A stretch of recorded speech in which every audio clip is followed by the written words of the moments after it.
Okay, so what we have here is a quick demonstration of the Intelli-Cell Model 112,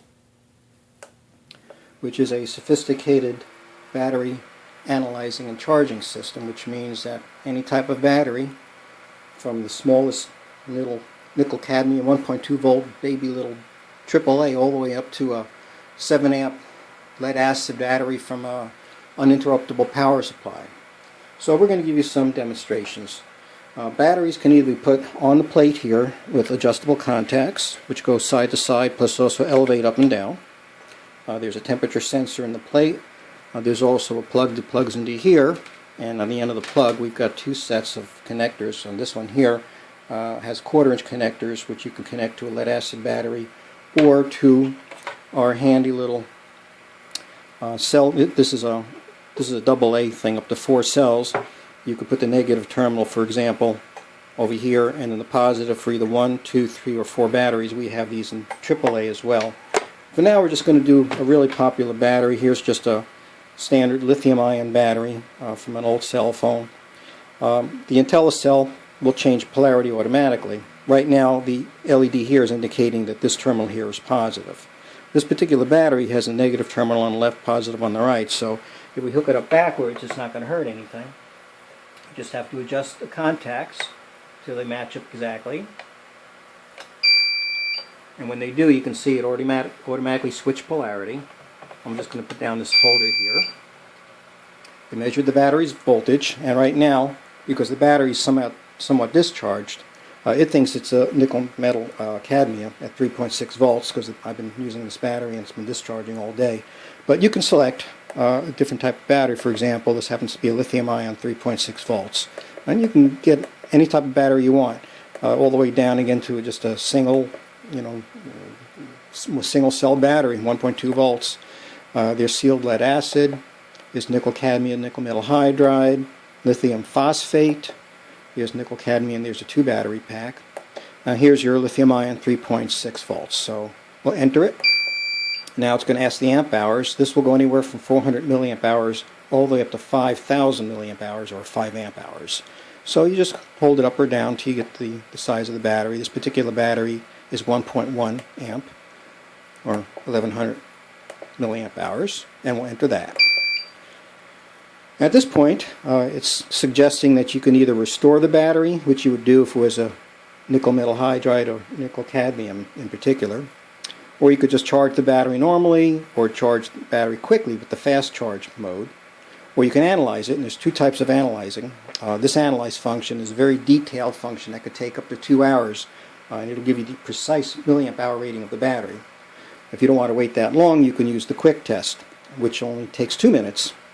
Now, for example, we're going to do quick test right now, and on quick test, what it will do, it'll discharge the battery at precisely half of its rating. So 1100 milliamps is going to discharge it around half an amp, and it's going to analyze the beginning voltage first, which we know is 3.6 volts. And at this point, it's discharging the battery at half an amp, and when it's done after 2 minutes, it'll give us the final voltage, and then it'll give us a quality factor, and it's a mathematical figure that's derived from the difference in voltage between the starting voltage without load and the ending voltage under load, divided by the amount of time it took with the load as a factor, and it'll give us a percentage rating. 100% would be if the battery was still perfectly charged when it was done. That'll probably never happen. But just like going to high school, 90% and above, top quality battery, probably brand new. 80% and above, good battery, nothing wrong with it, just not brand new. 70, 75%, well, like school, you're a C+ student, you'll work, you just won't be the best. 65 or under, pretty much considered failing. You don't really want to trust the battery that's that low. But it's very accurate, surprisingly so. So in less than a minute here, it'll give us a total figure. And there we go. Ending voltage is only 2.9 volts because we've been beating this battery to death all morning. And the quality percent's only 83%. It's still a good battery, it's just badly discharged. Now from here, it's just going to beep every so often to let the technician know the battery's been tested in case he's taking care of a customer. He can come take it off. You can reset it or go directly to charge or fast charge. I'm just going to go to charge at this point. Charging the battery, it's going to go ahead and give it a full charge first. It's going to hit it at the maximum rating of the battery, which is 1.1 amp. and you can see it's going back and forth right now. It's kind of varying the charge. And then once the temperature of the battery is sensed that it's starting to go up slightly above 100 degrees Fahrenheit, a little more in body temp, it'll bring the charging current way down, about half to quarter of the value of the battery, still monitoring temperature. If the temperature goes too high too quickly, it will stop and warn you that the battery is overheating. If you put it on the fast charge mode, it'll do that automatically. If it doesn't sense the battery getting warm, it's going to assume that maybe you're using the probe here and you forgot to connect the thermistor, tape it to the battery or something, and it doesn't sense any change in temperature. It will stop and give you all kinds of bells and whistles and remind you that it's not sensing any change. And if you know everything goes okay, you felt the battery, it's good, you can go ahead and push charge again and it'll continue charging. And then after another 15 to 20 minutes, it's going to decide that you're an idiot and it's going to automatically lower the current anyway. So you can't hurt anything. Even lithium phosphates, which are real sensitive to overvoltages, unless you set the wrong battery in the first place, they won't hurt anything. Now at any time, just while it's charging, at any time you can do an analyze function, which we're not going to go through the whole thing. I'm just going to reset it at this point. After a few seconds it'll reset, it'll go through the whole thing again. I'm going to start the analyze function, but we're not going to run it for the full 2 hours. Okay, and the same battery on plate, which means it's sensing the battery here. If I had this plugged in, it would have said battery on cable and tell us, okay, we're using that type of battery. So we'll go ahead and set a lithium ion. We'll go ahead and set the amp hours again. And this time we're going to do the analyze function. Now what analyze function does, it's quite complicated with a lot of math involved. It'll go ahead and discharge the battery at precisely half its rated current up to 2 hours, in which case, if the battery was perfect, it would take 2 hours and it would give you an exact milliamp hour rating at the end. This battery is pretty badly discharged, so it's probably only going to run 15 or 20 minutes. When it does, it'll reach the official discharge voltage, which this machine has memorized all the official charging currents, discharge voltage, charging voltages, temperatures, everything is all in memory on this for any type of battery made, any chemical composition, at least what's been invented up to today's date, any voltage from 1.2 to 12 volts. And you can see it's discharging the battery right now at half an amp. And that is a dynamic discharge. That means it doesn't use a resistor. It uses MOSFETs. So that means that as the battery voltage goes lower, it's going to automatically decrease the resistance of the MOSFET, so that will always be at exactly half an amp, or whatever, again, half of whatever the battery is rated at.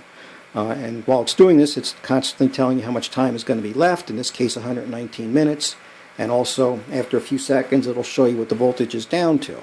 It's not going to discharge the battery below its official discharge voltage. It doesn't want to hurt it. I believe on a lithium ion, I believe it's 3 volts if I remember correctly. So right now it's at 3.4 volts. It'll just keep on doing this. As soon as it reaches 3 volts, it's going to do some calculations, and it's going to tell you precisely what the milliamp hour rating is. Obviously we're not going to let it go that far. We're just going to take it out and we're going to confuse it because it's going to wonder what happened. After a few seconds it'll realize that there's something going on.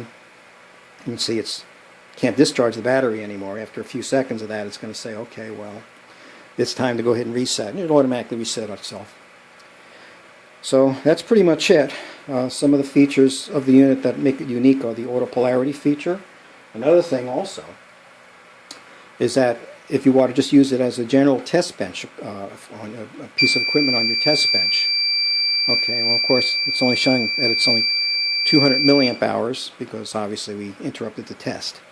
But at any rate, as a general test bench, it's also a handy continuity tester. You could use the leads at the end of the plug, which plugs in here, or I'm just going to short the battery contacts here, and you'll see it'll tell you short across input. So if you have a shorted battery, it'll let you know that too, but you can just use it as a generic short indicator. And of course you already know it shows the voltage of the battery, and so it's a good handy voltmeter too. So that's it quickly. Just one other thing to show you is that, say for example the battery is so discharged that it's not even showing the voltage and it's just ignoring it. You can always preset it ahead of time. So if you know it's a lithium, you can go ahead and just set it for lithium right off the bat. And when you do that, enter all the information of what you know you're going to use. Whatever you want to do in the way of current and so on and so forth. And that way it's already set up for the battery. It'll still use autopolarity if it needs to.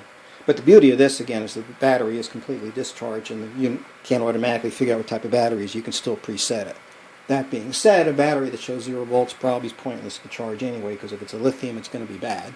If it's a nickel metal hydride, it's probably going to be bad, and if it's a nickel cadmium, it most definitely will be bad because it's shorted. And once those whiskers short through that insulation barrier in a nickel cadmium battery, you can go ahead and restore it as much as you want. It'll run one cycle and then short again. So that's just how they are.